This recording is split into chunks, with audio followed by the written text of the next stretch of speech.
আসসালামু আলাইকুম এভরিওয়ান, সবাইকে বৃষ্টিময় শুভেচ্ছা। সারা দিন ধরে বৃষ্টি।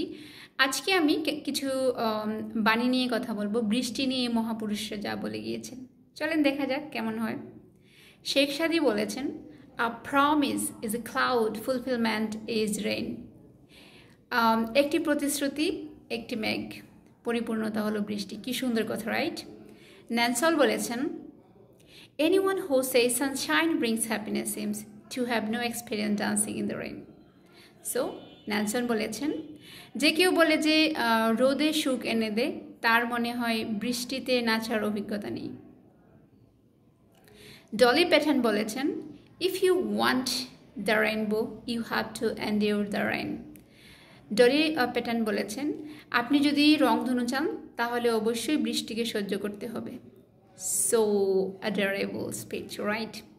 আচ্ছা, লোগান ডিকেন্স বলেছেন, the word falling of raindrops needs no translation. একটি বৃষ্টি বিন্দু পতনের শব্দের অনুবাদের কোনো প্রয়োজন পড়ে না। Wow, so কনফিডেন্টাল। সো আরও একটা গুরুত্বপূর্ণ কথা, আমাদের চাকরির পরীক্ষায় কিংবা ভার্সিটি এক্সাম কিংবা যে কোনো বিষয়ে আমরা সবসময় দুইটা কনফিউশন বাংলা বাক্য পেয়ে থাকি।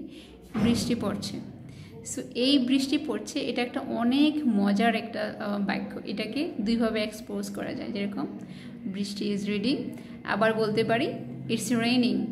রাইট, ইটস রেইনিং মানেও বৃষ্টি পড়ছে, বৃষ্টি ইজ রিডিং এর মানেও হচ্ছে বৃষ্টি পড়ছে। সো খুব মজা, তাই না? আপনারা বৃষ্টি নিয়ে অনেক এক্সপেরিমেন্টস করতে পারেন, কারণ তাতে আপনাদের আনন্দ পাওয়ার সাথে সাথে আপনাদের ট্রান্সলেশন করার যে দক্ষতাটা সেটা বৃদ্ধি পাবে। ঠিক আছে, যেরকম বলতে পারেন ইটস রেইনিং, বৃষ্টি পড়ছে, it's raining cats and dogs, মুষলধারে বৃষ্টি পড়ছে, ইটস ড্রিজলিং। রাইট, অনেক কিছু বলতে পারেন।